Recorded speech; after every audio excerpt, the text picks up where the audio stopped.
हमारे देश के अंदर फार्मर्स प्रोटेस्ट दोबारा शुरू हो चुका है, जिसका नाम है फार्मर्स प्रोटेस्ट 2.0।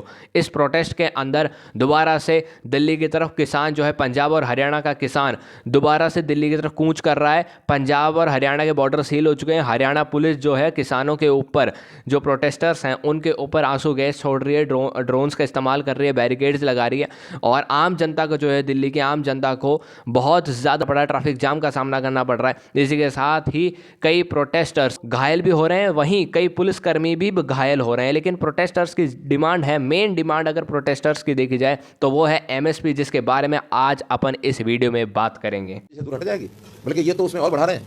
देखा जाए तो आज आम जनता में ये मैसेज जा रहा है कि ये तरीका ठीक नहीं, लोकतांत्रिक तरीका नहीं है। लोकतांत्रिक तरीके को हर कोई पसंद करता है, कोई भी जाति होगी उस जाति को लोग देखते हैं। हमारा विषय है कि हम लॉ एंड ऑर्डर की स्थिति को स्टेट की जिम्मे होती है, हम अपने हरियाणा में लॉ एंड ऑर्डर की स्थिति की चिंता करेंगे। और उसके लिए तय किया है कि जब तक आप सीधे रास्ते से नहीं जाएंगे, या जब तक वहाँ दिल्ली में जाने के लिए आपको कोई तरीका बात करनी है, तो दिल्ली के लोगों से बात कर ही रहे हैं। कोई डेपुटेशन इस नाते से 20-30-50 लोगों का जा सकता है, हम हजारों लोग ट्रैक्टर लेके जाएंगे। और दृश्य क्या बनेगा? लाल किला पर क्या दृश्य बना पिछली बार? यार यही देश चाहता है क्या? देश में इन चीज़ों की स्वीकारता नहीं है। मैं ਤਾਂ ਇੱਕ ਗੱਲ ਕਹਿਣਾ ਚਾਹੁੰਦਾ ਜੀ, ਪੰਜਾਬ ਦੇ ਸਾਰੇ ਯੂਥ ਨੂੰ ਤੇ ਹੋਰ ਜਿੰਨੇ ਸਾਡੀਆਂ ਭੈਣਾਂ ਮਾਵਾਂ ਘਰ ਬੈਠੀਆਂ ਨੇ, ਇਤਿਹਾਸ ਵਿੱਚ ਕਦੇ-ਕਦੇ ਇਦਾਂ ਦਾ ਸਮਾਂ ਆਉਂਦਾ ਹੁੰਦਾ ਜਦੋਂ ਇਤਿਹਾਸ ਲਿਖਿਆ ਜਾਂਦਾ। ਅੱਜ ਤੁਹਾਡੀਆਂ ਫਸਲਾਂ ਦੇ ਨਾਲ-ਨਾਲ ਤੁਹਾਡੀਆਂ ਨਸਲਾਂ ਦਾ ਇਤਿਹਾਸ ਲਿਖਿਆ ਜਾਣਾ। ਦਿੱਲੀ ਨੇ ਪੰਜਾਬ ਨੂੰ ਸਿੱਧਾ ਲਲਕਾਰਿਆ, ਹਰਿਆਣੇ ਦੇ ਬਾਰਡਰ ਦੇ ਉੱਤੇ ਬੈਰੀਕੇਡ ਲਾ ਕੇ ਸਾਨੂੰ ਅਹਿਸਾਸ ਕਰਾਇਆ ਗਿਆ ਕਿ ਤੁਸੀਂ ਆਪਣੀਆਂ ਹੱਕੀ ਮੰਗਾਂ ਮੰਗਣ ਲਈ ਸਾਡੇ ਵੱਲ ਨਾ ਆਇਓ, ਜਿੱਥੇ ਮਰਦੇ ਹੋ ਉੱਥੇ ਤੁਸੀਂ ਮਰੋ। एमएसपी का मतलब है मिनिमम सपोर्ट प्राइस, वो सपोर्ट प्राइस जो सरकार किसी फसल के ऊपर फिक्स करती है, और अब उसी प्राइस के ऊपर वो फसल किसान बेचेंगे मार्केट के अंदर, और वो पैसा अब किसान कमाएंगे। तो लेकिन हकीकत क्या है? हकीकत हमारे मार्केट के अंदर कुछ और है। हमारे मार्केट के अंदर एक मार्केट प्राइस अलग चलता है और एमएसपी अलग चलती है।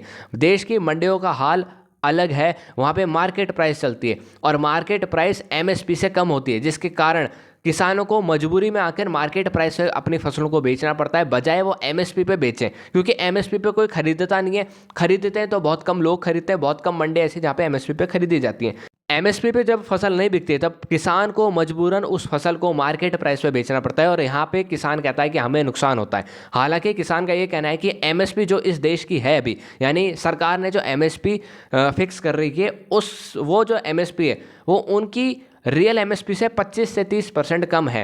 अब वो चाहते हैं कि इस एमएसपी को 25 से 30% बढ़ा दिया जाए, यानी कि हमें चाहिए एक ज़्यादा नंबर एमएसपी के अंदर। इन्हीं कारणों की वजह से अब सरकार के ऊपर जिम्मेदारी आती है कि एमएसपी को देश के अंदर मेंटेन कैसे किया जाए। तो सरकार के पास अब दो तरीके हैं। पहला तरीका है कि सरकार बायर्स को फोर्स करे, यानी कि अब बायर्स को सरकार कहे कि ये एमएसपी फिक्स है, अब इसी एमएसपी पे आप जो है किसानों से फसल खरीदिए। फॉर एग्जाम्पल, सरकार शुगर मिल ओनर्स को फोर्स करती है कि भाई एक हमने एमएसपी फिक्स कर दी है गन्ने के ऊपर, अब आप उसी एमएसपी के ऊपर, उसी मिनिमम सपोर्ट प्राइस के ऊपर गन्ना खरीदिए किसानों से। दूसरा तरीका यह है कि सरकार एमएसपी के रेट पे देश की सारी फसल खुद खरीद ले और जनता को मार्केट प्राइस पे बेचे। इससे सरकार जब किसान से एमएसपी पे सारी फसल खरीद लेगी तो अब किसान को भी फायदा होगा, और मार्केट प्राइस पे जब जनता को बेचेगी तब जनता को भी फायदा होगा। लेकिन ये दोनों ही कारण फिजिकली और प्रैक्टिकली अनसस्टेनेबल हैं, क्योंकि सरकार ना तो किसी बायर को जबरन फोर्स कर सकती है कह के कि भाई आप इस एमएसपी पे फसल खरीदिए जाके, और ना ही खुद सारा फसल खरीद सकती है, क्योंकि अगर खुद इतने मात्रा में फसल खरीदेगी तो फसल को स्टोर करना बहुत महंगा होगा, फसल को बचा के रखना महंगा होगा, और सरकारी मंडियों को मैनेज करना बहुत महंगा हो जाएगा। कई बार ऐसी खबरें आती हैं कि भाई सरकारी अनाज जो है सरकारी गोदाउन के अंदर सड़ चुका है, या फिर उसको चूहों ने खा गया है, या फिर वो सड़ चुका है, खराब हो चुका है। तो इन कारणों की वजह से ये दो कारण असफल हैं एमएसपी के मामले में।